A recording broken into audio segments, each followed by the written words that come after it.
There is this specific kind of pressure that starts to build up around the time you hit your late 20s or early 30s. It is not just about your career or whether you have finally figured out how to cook a meal that does not involve instant ramen, although those are definitely part of it. No, this is heavier. It is the subtle, relentless feeling that you are doing adulthood wrong because you do not have a set of keys in your pocket that opens a door you own. You scroll through Instagram, and there it is, your friend from college standing in a kitchen that looks like it was designed by a magazine, holding a glass of wine, captioned something like "finally ours," or maybe it is a family dinner. Your uncle looking over his glasses, asking that one question that makes you want to sink into the floor. So, when are you going to stop throwing your money away on rent and buy something? We have all heard it a million times. Renting is throwing money away. Renting is paying someone else's mortgage. You are just lighting cash on fire every month. It feels like this universal truth that everyone accepts, like gravity or the fact that Mondays are terrible. And honestly, for a long time, I bought into it too. I felt that pit in my stomach every time I signed a lease check, thinking, there goes another $1,000 that I will never see again. It feels like failure. It feels like you are stuck in the kiddie pool while everyone else is swimming in the ocean of equity. My name is Mac, and I spend way too much time thinking about money, financial psychology, and why some people seem to glide through life, building wealth effortlessly while the rest of us just feel stressed out and behind the curve. And I have to tell you, looking back at the math and looking at how real life actually unfolds, that idea that renting is just setting your wallet on fire, it is one of the most dangerous financial myths we have ever been sold. It is not just wrong, it is potentially costing you your retirement. Here is the truth that nobody really likes to admit. For a huge portion of the population, specifically those of us living in expensive cities or those who value financial mobility, renting is not just a temporary holding pattern. It is actually a strategic wealth-building tool that, if used correctly, can make you significantly richer than the person sweating over a variable-rate mortgage. It sounds counterintuitive. I know. It goes against everything our parents told us. But the math does not care about feelings. And once you strip away the emotional baggage of the American dream, the picture starts to look a lot different. So, let us dig into why renting might actually be the smarter move for your net worth, why buying a home is often a trap disguised as a trophy, and how you can sleep at night knowing you are not throwing your money away, but rather investing it where it actually grows.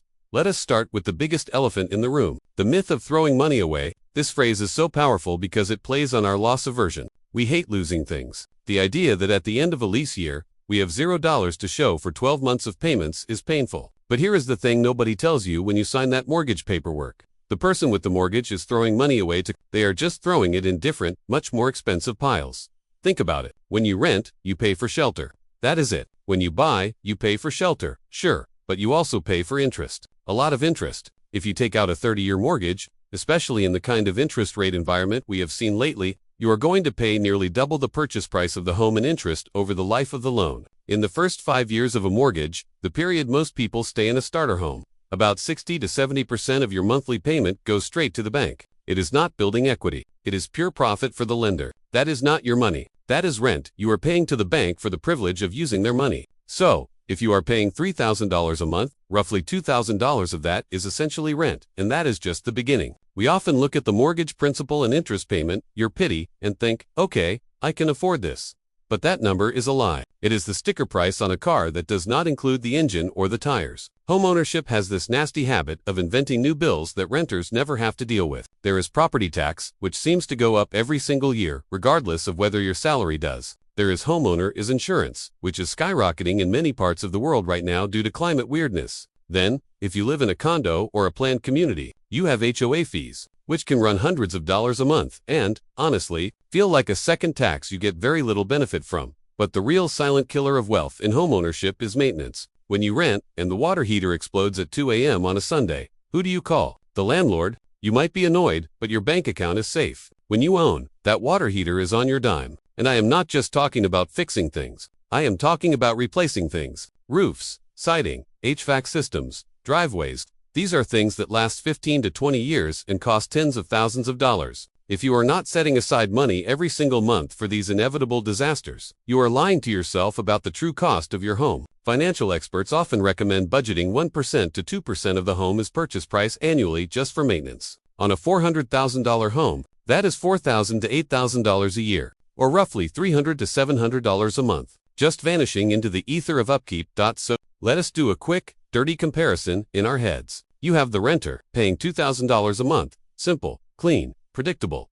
Then you have the buyer, paying a $2,000 mortgage, plus $400 in taxes, $150 in insurance, and let us say $300 in maintenance because something always breaks. Their housing cost is actually $2,850 a month, but the bank only cares about the $2,000, so they tell you can afford it. But the renter has $850 left over at the end of the month. The buyer does not see that money. It is swallowed by the house. That $850 is the difference between building wealth and just staying afloat. And this brings us to the concept of opportunity cost, which is basically the fancy financial way of saying, what else could you have done with that money? This is where the renting strategy starts to pull ahead, but only if you play the game right. If you rent a cheaper apartment and simply spend the difference on nicer clothes or expensive dinners, then yes, you are falling behind. You have to treat that difference like it is a mortgage payment that you are paying to yourself. This is the secret weapon of the wealthy renter. Let us say you buy a house, and after 10 years, you have paid down $50,000 in principal. Great, you have $50,000 in equity.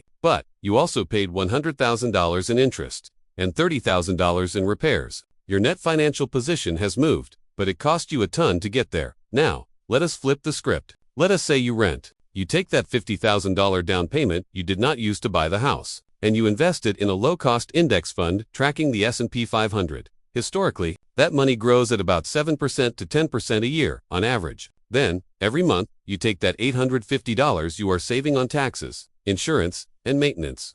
The money that the homeowner is forced to pour into a depreciating asset, and you invest that too. You are dollar cost averaging into the market month after month. When you run the numbers over a 30-year timeline, assuming a modest market return and a modest appreciation in home value, because let us be real, homes do not always go up, and when they do, they barely beat inflation. The renter often comes out with a significantly higher net worth than the homeowner. Why? Because the stock market is liquid, it is diversified, and historically, it has outperformed residential real estate. A house is a liquid asset in a single neighborhood. If that neighborhood declines, your net worth is tied to a sinking ship. The renter's wealth is spread across thousands of the best companies in the world. I remember talking to a guy a few years ago. Let us call him Dave.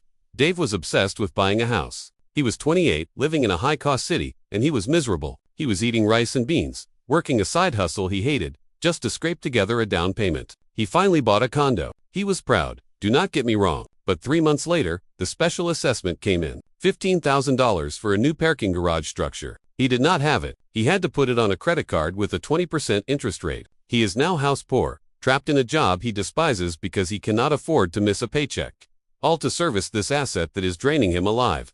Contrast that with his friend who kept renting. She invested her down payment and the monthly surplus. She recently took a 3-month sabbatical to travel through South America. She paid for it with dividends. Who is winning? The guy with the keys and the ulcer, or the girl with the freedom and the growing brokerage account? This brings us to the third point, one that is often overlooked in the math spreadsheets but is critical in real life: mobility and flexibility. We live in an economy where opportunity is rarely tied to one geographic location anymore. The highest salaries, the fastest growing industries, the best career moves, they often require you to move. Maybe it is a move from a mid-sized city to a tech hub, or maybe it is moving across the country for a promotion that comes with a 40% raise.